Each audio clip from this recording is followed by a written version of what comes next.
Before this video begins, I would just like to publicly state that this is for a general audience. This can be enjoyed by children and adults alike. Children under the age of 13 can enjoy this video for the Thomas & Friends brand itself. Teens and adults can also enjoy this video for its production value and nostalgia. Thank you, Mainland Studios. There's 2, there's 4, there's 6 and 8. Shunting, rolling stock, and hauling freight. Red, green, yellow, orange, purple, brown, blue. They're the really useful crew. That's who. All with different roles to play around Tidmouth sheds and far away. Down Gordon's Hill and around some bends, we got Thomas and his friends.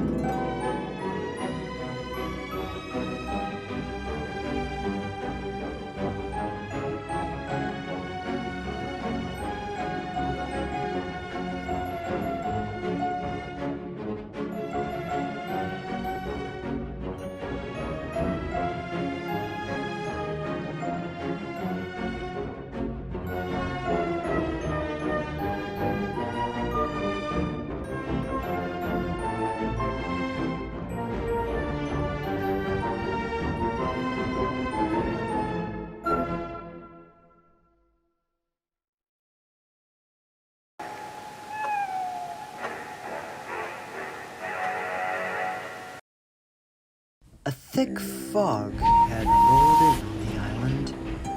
Although, the engines didn't really like the fog. Not because it was dangerous to travel in, but it was also creating a very eerie, unsettling atmosphere.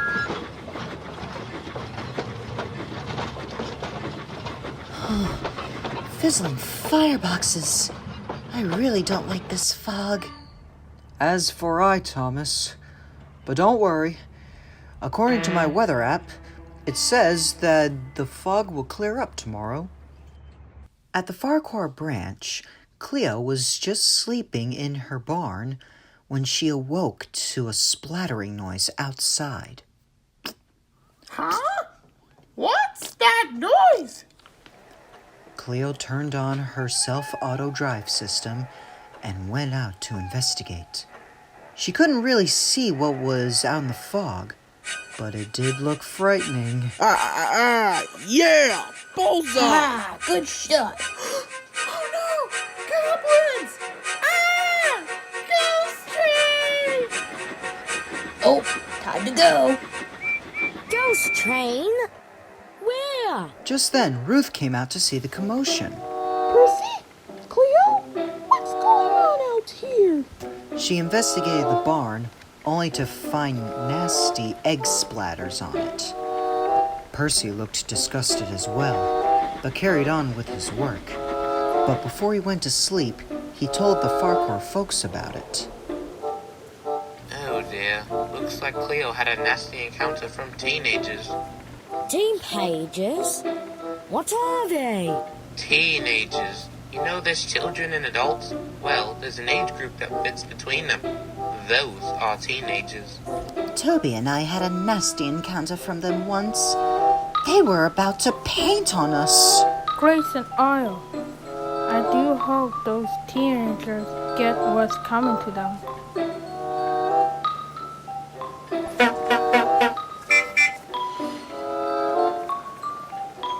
Wait here, Cleo. I'm going to purchase some audio speakers. Okay, Ruth. As Cleo waited, she noticed what looked like 3 young men. Hello there. Oh, hey there, little car. Say, what's in your hand? Oh, they're eggs for breakfast. Yeah. Oh, okay then. Come on, lads, we gotta go. Later on, she heard what it sounded like a diesel horn. Diddy's Diesel. Oh, hello there, and who might you be? Hi, I'm Cleo. And you are? I'm Diesel. Easy to remember since I'm the Diesel. But let's not talk about me. Let's talk about you. So, you're in the middle pickle, right? Cleo explained to Diesel about last night's events. Well, it is October. Have you thought about scaring them and chasing them off your property? I don't know. Isn't that a little mean? Wow, slow down there, Turbo. I won't think about it as mean. I'd more likely see it as a defense mechanism. Well, I guess I see your point. You'll learn, sweetie. Well, back to work. Ta-ta.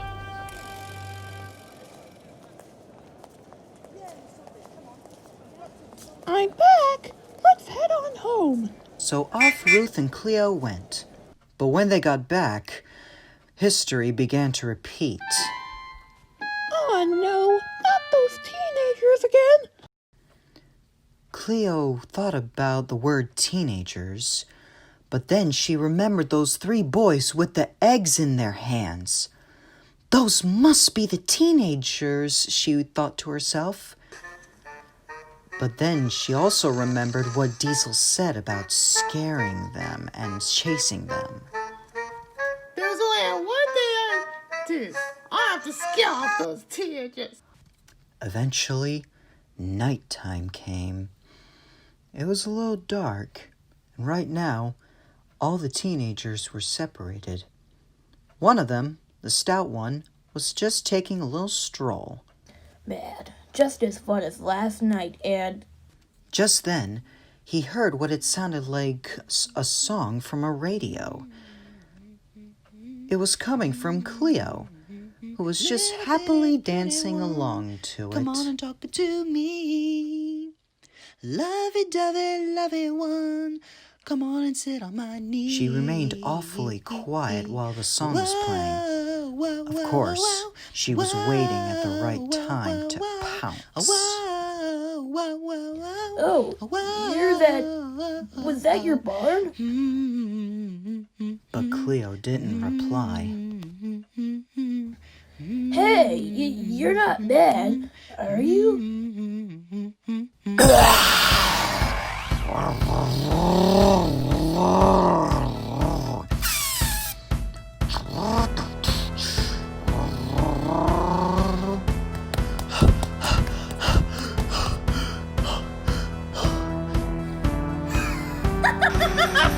Cleo chased after the stout teenager, cackling away like a witch.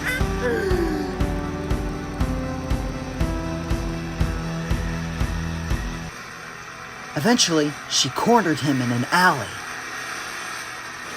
What do you want from me? Cleo then started to slowly approach the stout teenager. The stout teenager was scared that Cleo was actually driving by herself. Don't be such a scaredy cat. I only want to tell you to not throw eggs anymore.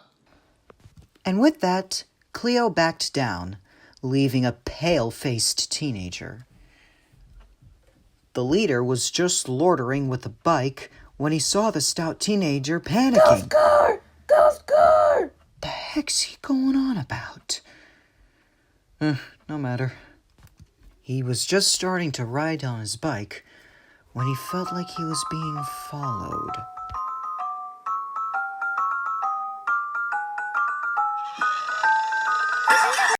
The leader kept pedaling and pedaling until he eventually met up with the Peekabanks teenager. What's going on? Some junkhead's following me!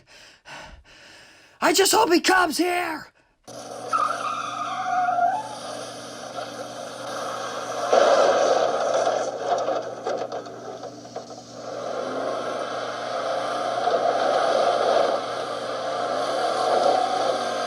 Wait, aren't you the same car we saw at Natford? It can't be. Look at my bike. Come on, Pratt! We're not finished yet! No, we're not. Come at me! Walk it down! Oh, I should have done that. It's that ghost car! Run! But Cleo wasn't gonna let him get away so easily.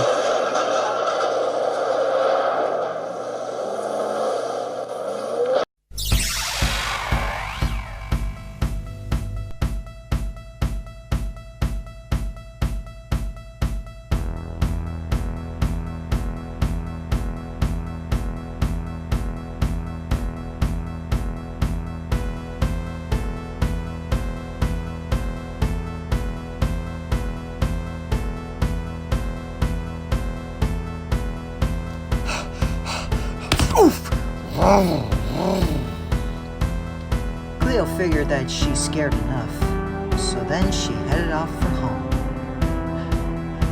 You broke my bike. You scare my friends. I'm not gonna give up that easily. I'll find you! Ruth! Ruth! You wouldn't believe Cleo! There you are! I was so worried about you, especially at this hour. Have you been out all by yourself? Yes, I'm sorry. But I have good news. I scared the teenagers off. You did what? Yes! You should have seen them running around like chickens when I chased them. Cleo, that wasn't very nice of you. But Diesel told me to scare and chase them. Diesel? You should know better than to listen to him for ideas. Oh, I'm very sorry. I didn't mean to be rude. We did it because they caused trouble in our home. Oh, Cleo, I know what the teenagers did was wrong, but chasing them off like that doesn't make things right. And furthermore, we both know that you're a lot bigger than any person here on this island. You could have easily hurt one of them. Yes, man, I know. Until November 1st, I'm going to turn off your auto self-drive mechanism so I can keep you under close supervision. However, since you brought up scaring them, I'd like to show you my latest invention, the Halloween hologram device, or double HD for short.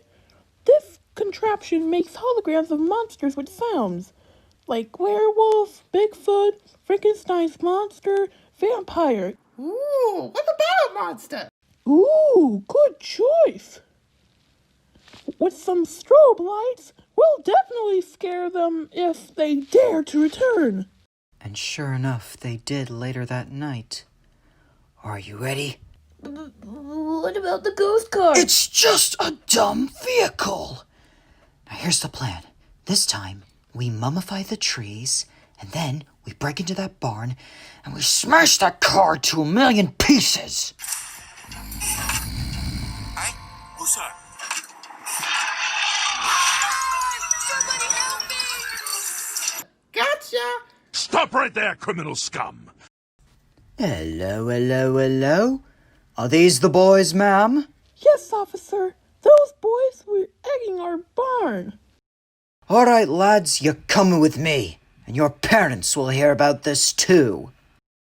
The double HD worked. I'll be sure to use it every year. At Knapford Station, there was a Halloween party going on, and a couple of the Farquhar folks were talking with Diesel when Cleo showed up. Hi, Diesel. Guess what? We hold a hologram to scare those teenagers. I guess you were right about the scaring part. Yes. I'm glad it worked out. Happy Halloween, Diesel! And happy Halloween to you too.